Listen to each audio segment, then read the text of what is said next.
Ladies and gentlemen, welcome back to another episode of Sit Downs with Charlie Brown. I'm your host, DJ Charlie Brown, or whatever you choose to call me, and coming at you with another episode of Sit Downs with Charlie Brown. This time around, we are actually going to be doing our recap of the MLB season. Sort of the good, sort of the bad, and the absolutely ugly that have been occurring throughout the regular season and the postseason. First up, we have the Boston Red Sox. I give the Red Sox credit. They were able to put up a decent effort for most of the year. However, sadly, their magic just kind of ran out, and after the deadline, they were left spiraling the drain. However, it's not a total loss, if I'm being honest. Jaron Duran, Rafael Devers, Masataka Yoshida all had respectable seasons at the dish. However, what truly hampered them was their struggles on the pitching staff and bullpen. Hewok, Bello, and Crawford are okay, but considering their division, it's not enough to compete with the upper echelon. The bullpen was mostly Kenley Jansen doing a carry job. Truth be told, Boston needs more if they want to get serious about competing. I know many people have been critical of their ownership, but I think realistically, if you have any chance of surviving in the AL East, you really need to start spending money. So try and get to that, Red Sox. I hope to see you do it. Next up, we have the Tampa Bay Rays. This season was a total disaster for the Rays, not just on the field, but also off it. Wander Franco, the guy that they were hoping to be the future savior, is a disgusting human being that deserves to be in a prison for life. In terms of the on-the-field product, it's more the same stuff. Due to their destroyed pitching staff, they sold everything of high value from the likes of Randy Arozarena and more. However, like the Rays, they have mastered the art of mutant healing and reloading on the fly. Diaz, Candelario were solid pieces along with more prospects inbound. While they need to make a decision on Zach Little, McClanahan, Springs, and other guys that were injured are slated to return in 2025. Tage Bradley even showed small flashes of brilliance to rebuild the rotation as well. Even for that, it just feels bad to think that this is the way the Rays have to keep doing things. Nearly everyone from 2020 is gone, and it just feels like now they're back to the penny pitching ways and cost-cutting ways. I want ownership to really look at this and think you can't win like this anymore, especially because there's an even bigger story starting to develop with the Rays. As many of you know, the hurricanes have affected the Florida area, which I'm sending prayers to everyone who's affected out there. The hurricanes destroyed Tropicana Field, so the Rays are homeless actually going into the new year. So they're trying to scramble to find a place to play. So I hope they can, but I don't know what you do if you're the Rays at this point. Now, the final team that missed the playoffs in the AL East is the Toronto Blue Jays. The only explanation I have is that this is punishment for pulling Barrios in the wildcard game. A supposed playoff team fell to nothing but broken goop all summer long. Vlad Jr., Springer, and Varsho were okay, but both suffered massive regression along with everything else. Barrios thankfully remained himself, but Gausman, Bassett, and Moore decided to develop struggles. It also doesn't help that consistency is something that they are lacking. The Jays need to fix this, and the only solution is casting off Atkins and Schneider, especially when Vladdy is seeking a big payday and a few UFAs they need to make a decision on. However, sadly, nothing is going to change as they are both slated to return next season. At the very least, the stadium is going to look cool. That's really all I could say, Jays fans. I'm sorry. You deserve better than this. Moving over to the Central, the Chicago White Sox. Absolutely atrocious doesn't even describe this season for Southside. Not only suffering just the worst record in baseball, but suffering 2 double-digit losing streaks that sent them to the doldrums of the league. Come the trade deadline, it was officially time to say goodbye to everything that had value. Paul DeJong, Eloy Jimenez, Tommy Pham, Eric Fetty, Michael Kopech, Tanner Banks, and literally anything that resembled winning was shipped out for meager returns. While Luis Roberts and Garrett Crochet are still here, chances are that this is their last season on the South Side and they'll be shopped in the offseason. Pedro Grifol was fired after being a terrible hire to begin with. However, I don't know how you fix this mess that this team is currently in. Chris Getz might be in way over his head, but Reinsdorf is keeping him for continuity and fear of evolution. Entering the offseason, huge questions and changes need to be made, and they are going to start doing that, as Jerry Reinsdorf has said he is looking to possibly sell the Sox. If it might be the best news that this team has had in a good bit. If he sells, it's going to probably save this franchise. So, prayers up, White Sox fans. At least we'll be joining you there soon as Twins fans. Speaking of the Minnesota Twins, words cannot describe how infuriated I am to be a fan of this team right now. The first half actually looked promising up until the All-Star break and deadline. Correa, Buxton, Lewis, etc. dealt with injuries, but guys like Wallner, Martin, and Lee were thriving in the show.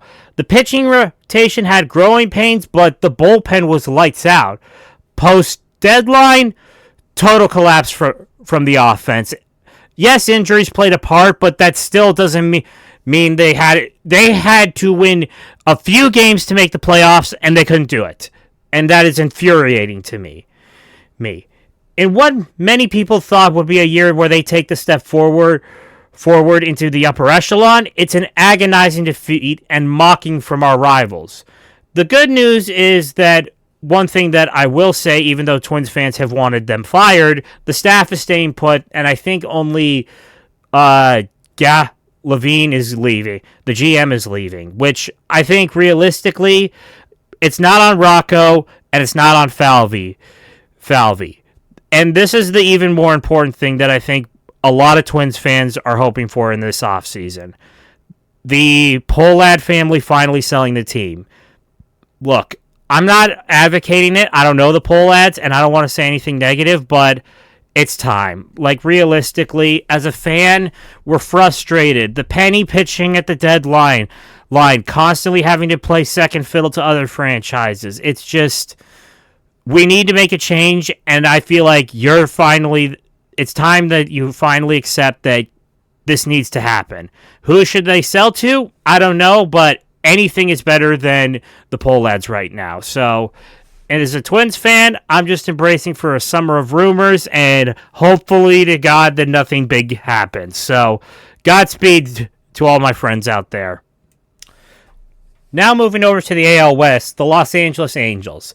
Another year of Angels baseball where it seems like no matter what they do in the end, and it blows up in their face.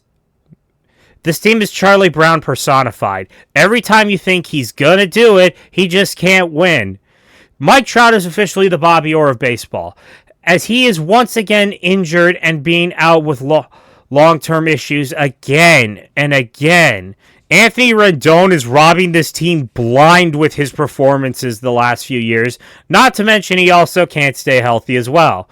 Now, I know Angels fans will point to Taylor Ward, Zach Neto, Logan O'Hoppe, and Nate Schumel, the pitching staff being decent and very young.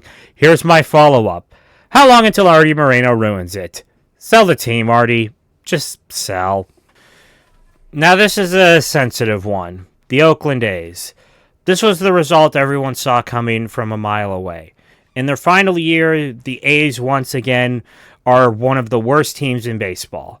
While they had great stories in the likes of Brent Rooker, J.J. Bleday, Zach Geloff, Shea Langeliers, and the unsung hero Mason Miller, nobody is talking about them in that light. All people are focused on is the end of a painful story as the A's prepare to leave Oakland permanently in their move to Vegas.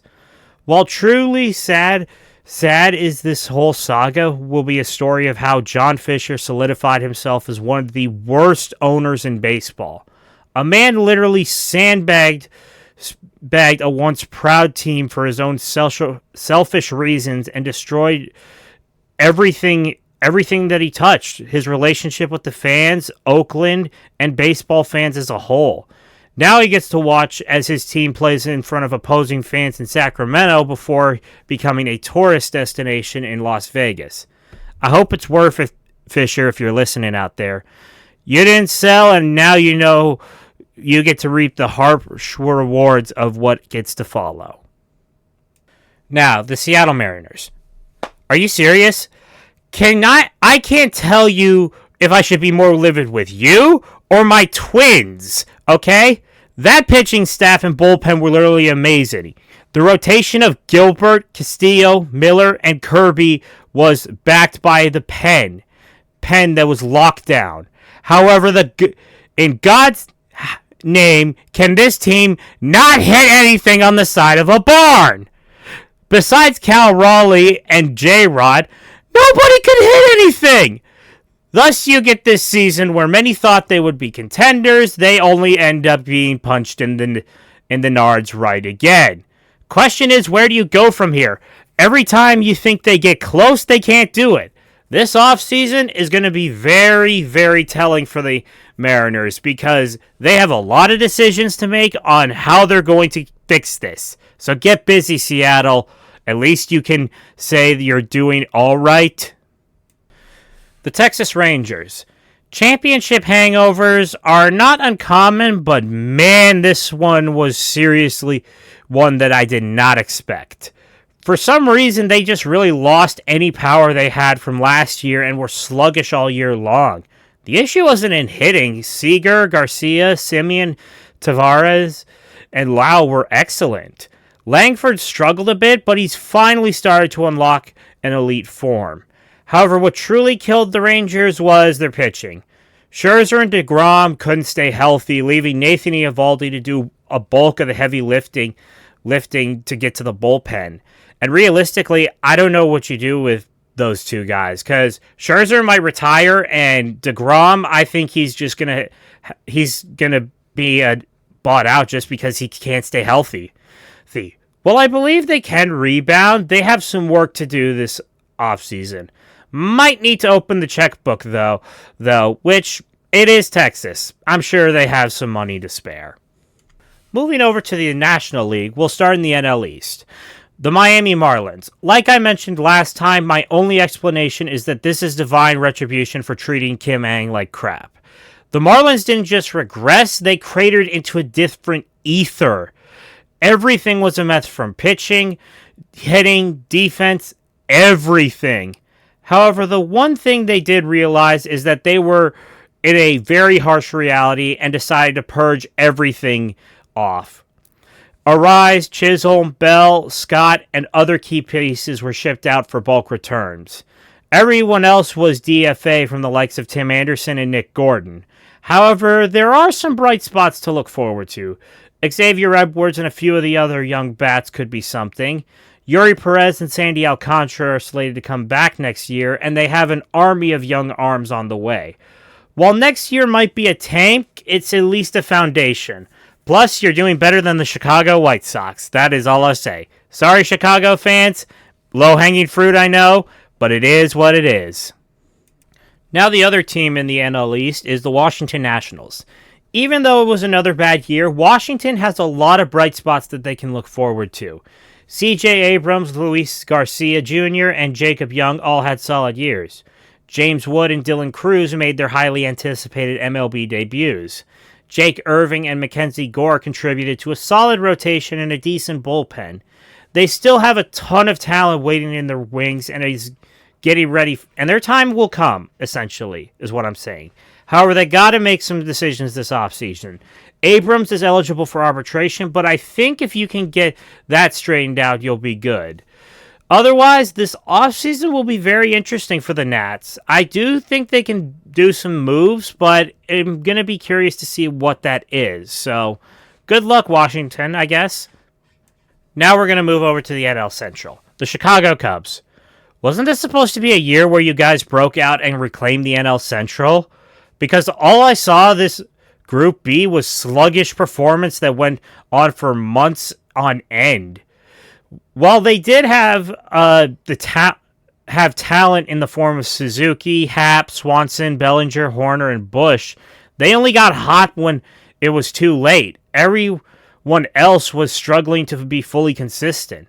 The pitching, however, was a main flaw. Shota Imanaga and Justin Steele had to carry everything, especially a bullpen that was constantly blowing leads.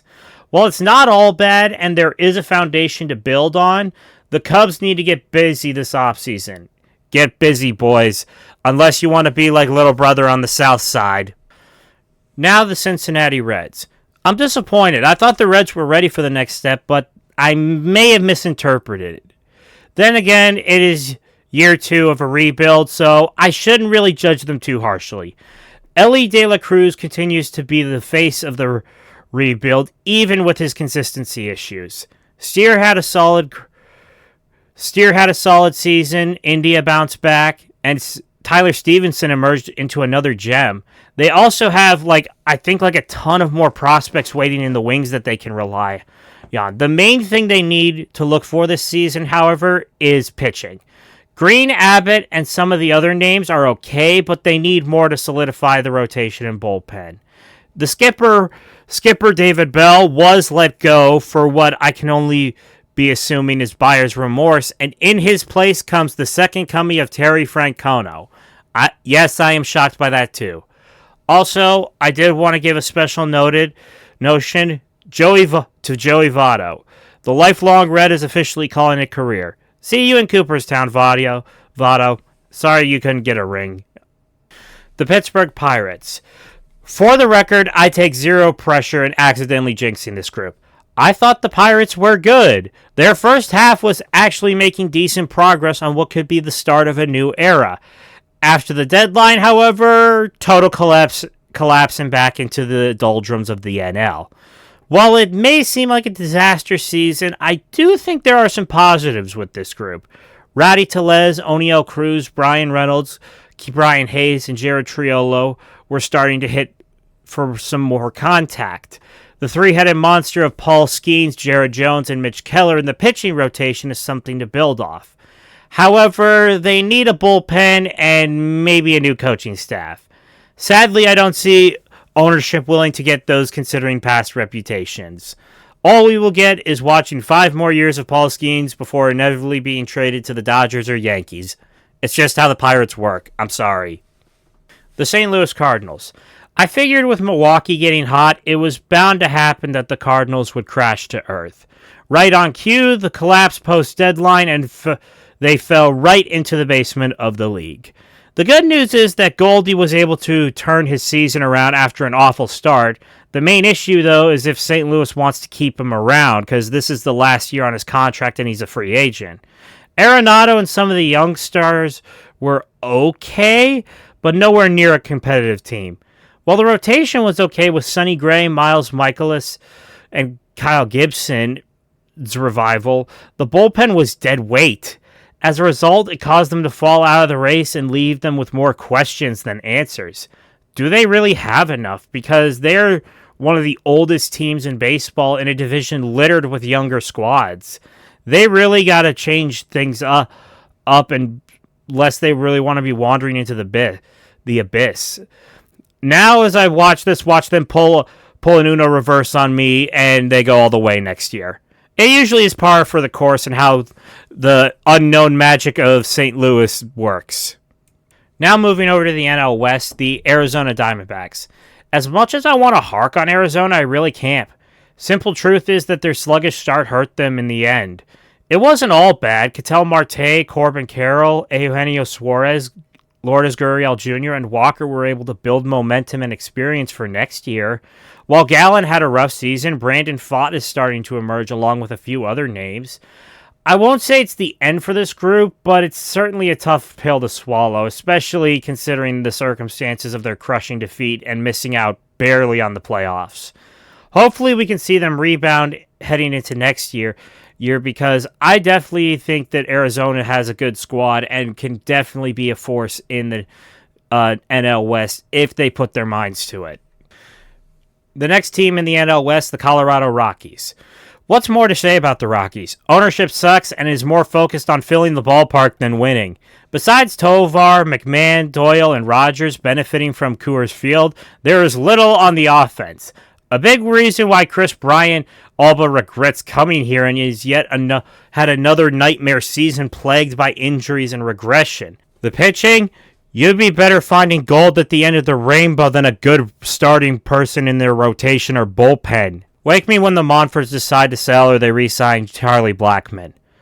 Or, he actually scratched that. I'm just getting word that he's retired. So, enjoy retirement, Charlie Blackmon. Sorry they couldn't win the big one for you, man. The San Francisco Giants. I don't know how, but the Giants must have really sold their souls for that appearance in 2021. What killed the Giants was not their two big offseason pieces. Chapman was solid, and Snell took a bit, but was able to actually throw a no-hitter, which was shocking. But yeah, it was everything else that gave them problems, from the lineup, rotation, bullpen, everything. Best hitter was their youngster Helios Ramos. The best arm they had was Logan Webb. At this point, I don't know what the Giants do to improve. With the landscape of their division, they are the odd ones out of the picture along with the Rockies. Unless they can find a way to make some big splashes, I just think they're in the worst place for a team, stuck in the middle. So I hope that San Francisco gets it fixed, but I really don't know where you go from here. Now, my friends, we have finally reached it. We can get to the chaos that is October baseball. Only one team will be left standing of the field, and we are about to find out who that will be. The first team out of the race is the Houston Astros. How? You guys made the usual turnaround in June, only to crater like this? Entering Game 1 against the gritty Tigers, they took control and had their way with a supposed super team. Game 2? Let's just say all was going smoothly until you got to experience playoff Josh Hader. I get that they were limping in physically, but that hasn't stopped them in the past. However, the truth is this might have been one of the last great shots they had to go all the way again. Bregman, Verlander, Presley, Kikuchi, and more have likely played their final games as Astros. The main core of Yordan, Altuve, Tucker, and Moore really can't carry like they used to. They still have a good farm system, but a lot of questions need to be asked this offseason. And no, I'm not just saying this as a bitter Twins fan. Get over that, okay? The next victim to fall short were the Baltimore Orioles. What's the excuse this time, boys? Last year, you guys complained how the rest day hurt your momentum. Now, when you took that away, you choke again? Scoring one run all series isn't going to win you the games, fellas. The only guy who even bothered to show up this series was Corbin Burns. Speaking of which, good luck trying to pay him this offseason. The bats vanished, and the Royals simply took advantage and did what they needed to do. You'll probably be back, but the fact that you guys are now at 10 straight series losses in October is a tough pill to swallow. I expect the new owners to be busy this offseason. That is, if they are willing to spend money unlike a certain other Peter Angelos would. The first team out of the National League to fall short is the Atlanta Braves. I honestly really can't fault Atlanta if I'm being honest. Simple truth is that the injury gods took away Spencer Strider, Acuna, Austin Riley, and so many more. It was like they were plankton without the secret formula. They didn't expect to get here. The pitching got shelled against the Padres, and the bats couldn't dig them out of the hole they were in. Best thing they can do is just try and get healthy and regain form and to try again next year. On the bright side, at least you got the Falcons to look forward to. They're doing well. The other team that fell out of the NL in the wild card was the Milwaukee Brewers. It's official. The Brew Crew's cursed. A team that dominated in the NL ended up withering against nothing into a team worshipping a giant purple blob from a food chain. That isn't to say they fought hard. After getting smacked in Game 1, they had forced a massive comeback in Game 2 to force a winner home Game 3. Everything was going well up until the bottom of the 8th. A dagger home run by Pete Alonso killed the team where they stood. The one time Devin Williams chooses to fold. Truth is, they don't have they have the bats. They just need starting pitching. Honestly, I don't know if ownership is going to spend on it. They need a lot of arms like they used to have back in the day, and they can't get that through the farm system. Enjoy another year of one and done in the postseason, fellas. I am so sorry. You guys deserve better. Moving over to the divisional series, we have the first team eliminated in the AL, the Kansas City Royals. Get up, guys. I'm not going to crap on you. Even for being a division rival, you guys don't deserve it. Truth be told, you guys just ran into a buzzsaw and didn't have the talent to keep up. However, if you're a Royals fan out there, you should be giddy about this team's future. Bobby Witt Jr. is emerging into a bona fide cornerstone face of the franchise. Perez, Garcia, Pasquantino look to be good and start to be developing a potential hitting core. Reagans, Lugo, Singer, and Waka were all clicking in the rotation. However, the truth is, you guys need a few more bats and a bullpen if you're serious about contending. That's just my personal sort of preference, but it to each his own. Get ready, Kansas City. You not only have one, but two championship teams in your city. The other team that fell out of the AL race in the divisional was the Detroit Tigers. Even though it pains me, I give the Tigers credit. They were able to piece it together at the last minute and go on a run that nobody expected when they started the year. Simple truth is they just ran out of gas and didn't have enough to get the job done. Tyreek Skubal can only go Super Saiyan so many times before his back gives. The main question, though, I have is where do you really go from here? I still feel like they have a lot of things that are missing pieces. Regardless, I'll tip my hat to them on a job well done and be curious where the directions they take in the offseason. I mean, look on the bright side. At least you didn't have to worry about Javi Baez. Moving over to the NL side of the divisional, the first one to fall short is the Philadelphia Phillies. What happened to Belgo Dong, Philly? Wasn't this supposed to be the revenge tour? Don't get me wrong, this downward spiral started back at the deadline, but this makes it worse. Losing to a team you repeatedly called little brother for decades. Don't get me wrong, the Phillies had their moments as the hitting core would come up big and pitching was on fire. However, once again, they forgot a crucial part of the formula. They forgot the bullpen again. Literally, all the runs by the Mets were scored later into the game, and it amplified this series. While I still feel you'll be back next year, you're going to be wasting a potential dynasty team if you're keeping things on track. Get it fixed now, and I expect Dave Dombrowski to be busy. The other team in the NL to fall into the divisional was the San Diego Padres. So much for the hype up to beat LA dream again. If we're being honest, the Padres had a good season. The issue that killed them in this series was just the offense choosing to go ice cold in games 4 and 5. Against the Dodgers, that's not going to get you over the hump. That being said, it's going to be a critical year in decisions that they need to make. Ha-Seong Kim is going to want to get paid. Profar and Higashioka need to be made decisions. And Arise is going to want a 9-figure contract. You'll still be back, but those are pillars that can really help your ambitions. Get busy, Friars. I expect you to be busy this offseason. Now over to the championship series. First team to fall out, the Cleveland Guardians. Even though I want to dunk on Cleveland for once again falling apart, you really can't. What was their downfall? The inability to beat New York when it truly matters. They had hope in Game 4 of the legendary hands of Santa, John Kenzie Noel, and a French fry, David Fry, but that was about it until the Bronx Bombers launched the final armada to seal away the Guardians as they always do to the little brother. Even for the loss, it still leaves hope for the future of the team. It's young and littered with a lot of promising young players on both the hitting core and the pitching staff. The big thing is just to get ready for the spring and not let the loss linger too much.